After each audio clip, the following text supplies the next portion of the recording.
हमारी आरएफपी में साफ है कि ये कार्यक्रम न्यूयॉर्क वासियों के लिए है ताकि वे घर में खाना रख सकें, ना कि बेचकर पैसे कमाने वालों के लिए। इस आदमी ने हमारे सामने सीधा झूठ बोला। अब वो चुनाव प्रचार कर रहा है और टेलीविजन पर अपने फ्री ग्रोसरी स्टोर्स के बारे में बात कर रहा है। ध्यान रहे, मां आईडी की जरूरत होती है। उनके साथ साथ गवर्नर होचुल भी इस बात का घमंड कर रहे हैं कि उन्होंने चाइल्ड केयर के लिए क्या किया, जबकि असल में इससे सभी मेहनतकश न्यूयॉर्क वासियों को नुकसान हो रहा है। यहाँ फिर आपके साथ होना मेरे लिए खुशी है। मैं आपके सामने हमारे शहर के इतिहास में पहले मुस्लिम मेयर के तौर पर खड़ा हूं और इस साल ये पहला जुमा है जिसमें मैंने अपनी नई जिम्मेदारी में शामिल होकर हिस्सा लिया है। एक चौंकाने वाले घटनाक्रम में लोग ये समझ रहे हैं कि जिस इस्लामवादी समाजवादी मेयर मामदानी को उन्होंने न्यूयॉर्क सिटी में चुना था, वो वास्तव में उनकी जिंदगी बेहतर करने की कोशिश नहीं कर रहे हैं, बल्कि वो इसे थोड़ा और बदतर बनाने की कोशिश कर रहे हैं। और अगर आपने नहीं सुना तो उन्होंने एक अविश्वसनीय पहल की घोषणा की है, एक ऐसी पहल जिससे सुपरमार्केट बहुत सस्ते हो जाएंगे, क्योंकि जीवन यापन की लागत बहुत बहुत बहुत ज्यादा है, सिवाय इस तथ्य के कि इसकी अर्थव्यवस्था काम नहीं करती। और इसके पहले जो घोषणा होनी थी वो भी। दोस्तों, जिस किसी ने भी इस आदमी को वोट दिया था वो बेवकूफ था और अब वे लोग इसे समझने लगे हैं।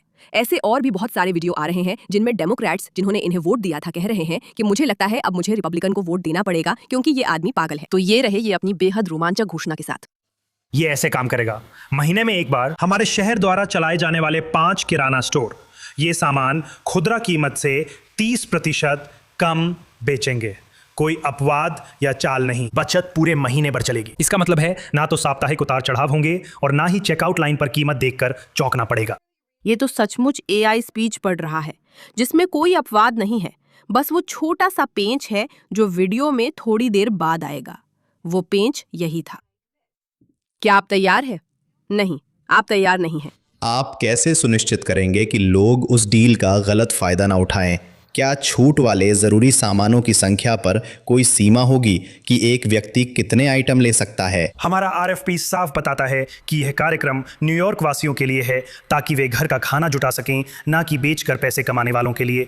मैं इसे ईडीसी प्रमुख जी पाक को भेज रहा हूं, वे और जानकारी जोड़ेंगे। मेरा मतलब है उन्होंने फिर से बेचने के बारे में नहीं सोचा था। अगर आप चीजें 30% छूट पर ले सकते हैं तो उसमें कोई तुक नहीं बनती और फिर दुकान से उसे चुराएं और फिर उसे ऊंचे दाम पर बेचें। नहीं नहीं नहीं, समाजवाद काम करता है मेरे दोस्तों। अगर वे चीजें मुफ्त में दे रहे हैं तो वो पैसा तो कहीं से भी आ जाता है। यही तो तरीका है इसका। लेकिन एक और बात है और वो और भी बड़ी और महत्वपूर्ण है। और ये एक बार फिर दिखाता है कि ये समाजवादी लोग इन झूठों, इस ब्रांडिंग, इस शानदार विचारधारा का इस्तेमाल सिर्फ इस बात को छुपाने के लिए करते हैं कि वे बस आपको नियंत्रित करना चाहते हैं। हाँ, हमारे ऑपरेटर के लिए आरएफपी में हम चाहते हैं कि ये न्यूयॉर्क वासियों पर केंद्रित हो, चाहे वो लाइब्रेरी कार्ड जैसा हो या ये देखना कि खरीद कौन रहा है, ताकि ये रोजमर्रा के न्यूयॉर्क वासियों को लक्षित करे। वे ऐसा कैसे करेंगे? वे ये कैसे जांचेंगे कि ये रोजमर्रा के न्यूयॉर्क वासी हैं? दोस्तों, वे ये कैसे तय करेंगे? तो हम इस बात का ध्यान रख रहे हैं और इसलिए हम ये सुनिश्चित करेंगे कि हमारे पास सारी व्यवस्थाएं हों ताकि ये सुनिश्चित किया जा सके कि ऐसा न हो। वे ऐसा कैसे करेंगे? आप जानना चाहते हैं? वे आईडी मांगेंगे। ये बड़ी बात क्यों है? सुनिए। आप लोगों को उस ऑफर का गलत फायदा उठाने से कैसे रोकेंगे आप जानते हैं मूल रूप से। और क्या उस आवश्यक वस्तुओं की टोकरी में उस स्तर पर छूट वाली वस्तुओं की संख्या पर कोई सीमा होगी जो कोई ले सकता है? हमारा आरएफपी साफ कहता है कि ये कार्यक्रम न्यूयॉर्क वासियों के लिए है ताकि वे घर का खाना जुटा सकें, न कि दोबारा बेचने वालों के लिए। मैं इसे ईडीसी प्रमुख जी पाक को सौंपता हूं ताकि वे और जानकारी दें। हाँ, अगर आप हमारे ऑपरेटर के लिए आरएफपी देखें, हम इस बात का ध्यान रखते हैं और इसलिए हम ये सुनिश्चित करेंगे कि हमारे पास सारी व्यवस्थाएं हों ताकि ऐसा न हो सके। लाइब्रेरी कार्ड जैसा। लाइब्रेरी कार्ड पूछे। मेरे पास लाइब्रेरी कार्ड है और मुझे लाइब्रेरी कार्ड लेने के लिए अपनी आईडी दिखानी पड़ी थी। ये बहुत समावेशी नहीं है मॉम डॉनी, लेकिन एक सेकंड के लिए इस बारे में सोचो।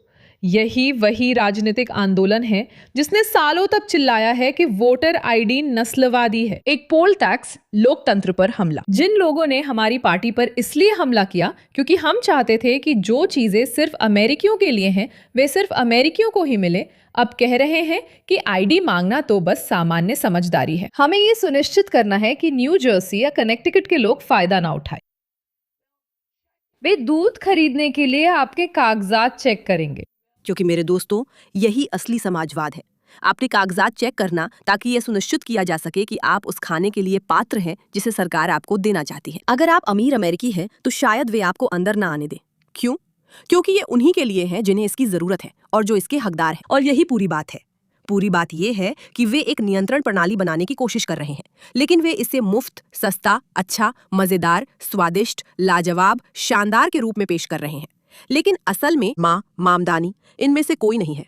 जो अब तक नहीं समझ पाया वो देखता रिगार्ड, क्योंकि हम साबित करेंगे कि मामदानी कितनी बुरी है। इस तथ्य के अलावा कि उन पर असली आतंकवादी समूहों से कथित संबंध होने का आरोप है, बस उन कुछ बातों को सुनिए जिन्हें वो समर्थन करते हैं और जिन पर वो विश्वास करते हैं। उन्हें हाल ही में एक कार्यक्रम में देखा गया जहां काफिरों यानी गैर मुस्लिमों की हत्या की मांग की गई और जोरान मामदानी इसका समर्थन कर रहे थे। फिर से यहाँ होना खुशी की बात है।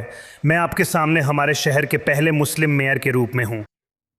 इस साल मैंने पहली बार नई जिम्मेदारी के साथ जुम्मा में हिस्सा लिया और ऐसा एक साथ करना ये एक याद दिलाने वाली बात है। लेकिन बात सिर्फ इतनी नहीं कि वो पागल विचारधाराओं का समर्थक है, वो खुद भी अभिनेता है।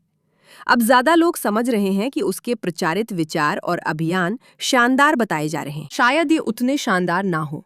सुनिए, ये आदमी ममदानी की वजह से अब रिपब्लिकन को वोट दे रहा है। मैं पहली बार मेयर ममदानी की वजह से रिपब्लिकन को वोट दूंगा और मेरा जी मिचला रहा है।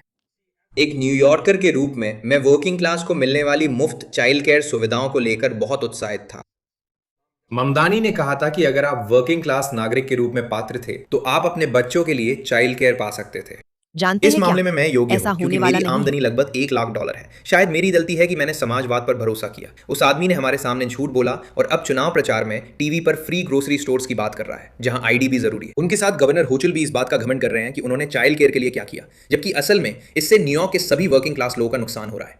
देखिए, ये योजना असल में उन लोगों के लिए थी जो हफ्ते में 10 घंटे से ज्यादा काम करते हैं और $17 प्रति घंटे से ज्यादा कमाते हैं। उसने शहर की फंडिंग राजनीतिक बातों में खर्च कर दी, जिससे शहर द्वारा चलाए जाने वाले ग्रोसरी स्टोर्स ने स्थानीय व्यापारियों और प्रवासियों की बोडेगा को नुकसान पहुंचाया और अब चाइल्ड केयर के लिए फंडिंग नहीं बची। तो अब अरे क्या न्यूयॉर्क ही बच्चों को हैरानी ये की सुविधा बात है। देने में सक्षम नहीं है। दोस्तों, मुफ्त पैसे जैसी कोई चीज नहीं होती। अगर आपको कुछ सस्ता मिल रहा है तो इसका मतलब है कि वे कहीं और से पैसे ले रहे हैं। बस यही है। ये बहुत आसान है। समाजवाद काम नहीं करता। अगर आप गरीब लोगों को पैसे देना चाहते हैं तो आपको कहीं और से लेना पड़ेगा। ये तो सीधी सी बात है, अर्थशास्त्र है।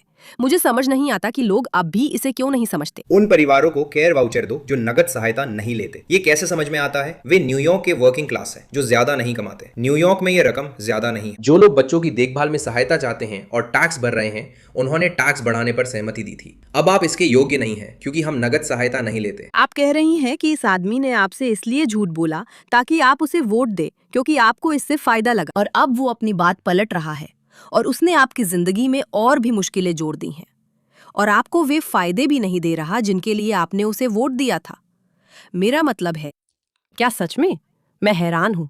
इसे साफ करना चाहती हूँ। जोरान मामदानी एक समाजवादी इस्लामवादी मेयर है जिन्होंने अपने मंच का इस्तेमाल आर्थिक रूप से संघर्ष कर रहे न्यूयॉर्क वासियों सहित अमेरिकियों से झूठ बोलने के लिए किया। उन्हें मुफ्त या सस्ती चाइल्ड केयर और मुफ्त सुपरमार्केट देने का वादा किया गया था जिससे उनकी जिंदगी बेहतर होती। इसके लिए अमीरों पर टैक्स लगाना था, लेकिन अब उन्हें महसूस हुआ कि वे ऐसा नहीं कर सकते। असल में उनका ऐसा करने का इरादा कभी नहीं था। अब वो ज्यादातर न्यूयॉर्क वासियों के लिए टैक्स बढ़ा रहे हैं, लेकिन वो उन असली परियोजनाओं के लिए फंडिंग भी नहीं जुटा पा रहे हैं जिन्हें वो करना चाहते हैं। तो अब ना सिर्फ आपके टैक्स ज्यादा हो गए हैं, बल्कि आपको वो सब्सिडी भी नहीं मिल रही है जो आप चाहते थे। अब आईडी नियंत्रित सुपरमार्केट है जिससे आपकी हर गतिविधि पर नजर रखी जाती है, जो समाजवाद को पसंद है। वे आपके खाने को नियंत्रित कर आपको उन पर निर्भर बनाते हैं। इन लोगों ने जोरान मामदानी को यूं ही वोट नहीं दिया। वो इस्लामवादी मेयर जिन्हें हाल ही में एक कार्यक्रम में देखा गया जहां काफिरों की मौत का जश्न था, यानी कि गैर विश्वासी, वो कोई है जो झूठ बोल रहा है। वो एक अभिनेता है और वो उन लोगों को जिन्होंने उसे वोट दिया ये एहसास करा रहा है कि उसने जो भी वादे किए थे वो असल में सच नहीं थे। ये सब सत्ता में आने का एक दिखावा था और अब जब वो सत्ता में है तो ये समस्या बन गया है। मेरा मतलब है, स्कॉट गैलोवे क्या कहते हैं, सुनिए। और मेरी निजी जानकारी सार्वजनिक कर दी गई है। आपको डॉक्स किया गया है। डॉक्स किया गया? बताइए। तो मुझे नहीं पता कि आपने सुना है या नहीं, लेकिन मेयर मामदानी ने 9,50,000 निवासों की एक सूची जारी करने का फैसला किया है जिसमें पते और नाम हैं जो उनके पिएता टेरा टेक के लिए पात्र हो सकते हैं। ठीक है, तो वो अमीरों पर टैक्स लगाना चाहते हैं, लेकिन सिर्फ टैक्स ही नहीं लगाना चाहते। उन्होंने अमीरों के नाम भी सार्वजनिक कर दिए हैं ताकि जनता उन पर टूट पड़े, क्योंकि जनता अमीरों से नफरत करती है। वे अमीरों से नफरत करते हैं। और सच तो ये है कि जो लोग अमीरों से नफरत करते हैं ये इसलिए है क्योंकि वे इसलिए जलते हैं क्योंकि वे खुद अमीर नहीं हैं और आराम व सुरक्षा के साथ जीना चाहते हैं। जब जॉन मामदानी कहते हैं चिंता मत करो, जिनसे आप नफरत करते हैं उनका पैसा छीनकर आपकी जिंदगी आसान कर देंगे, लोग कहते हैं हाँ ये तो कमाल है, जब तक कि उनकी निजी जानकारी सार्वजनिक नहीं कर दी जाती, जब तक कि उनके फायदे उनसे छीने नहीं जाते। क्योंकि सोचिए क्या, समाजवादी सरकारें असल में आपकी देखभाल नहीं करना चाहती, वो बस आपकी बेवकूफी, आपकी वही बेवकूफी जो उनके काम आती है, का इस्तेमाल करती है ताकि आप उन्हें सत्ता में लाएं और वो उसे बनाए रख सकें। और अब स्कॉट गैलोवे को इस बात का पछतावा हो रहा है कि उन्होंने इस आदमी को वोट दिया, भले ही वो अमीरों पर टैक्स लगाने के पक्ष में थे। अब उनका नाम सामने आ गया है और उन्हीं लोगों द्वारा उनकी निजी जानकारी सार्वजनिक की जा रही है जिनका हिस्सा होने का उन्होंने दावा किया था। मैंने इस टैक्स का समर्थन किया था। ये इसकी परिभाषा है। उन्होंने टैक्स राजस्व के वैध स्रोत को वांटेड पोस्टर बना दिया है। यही करते हैं ये लोग। याद रखिए, जोरान मामदानी हमेशा अभिनेता और झूठे रहे हैं। बस ये वीडियो देख लीजिए।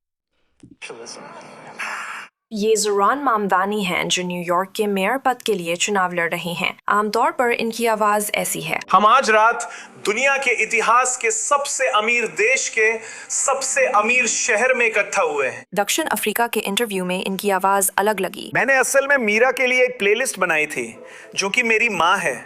आप जानते हैं, भाई भतीजावाद और कड़ी मेहनत बहुत दूर तक जाती है। तुर्की अमेरिकी पॉडकास्ट इंटरव्यू में ममदानी की आवाज फिर अलग लगी। मैं आपके साथ ईमानदार रहूंगा भाई मंसूर, इस समय बहुत से लोग इसके बारे में नहीं सोच रहे हैं। और ये है जोरान जब वे रैपर थे।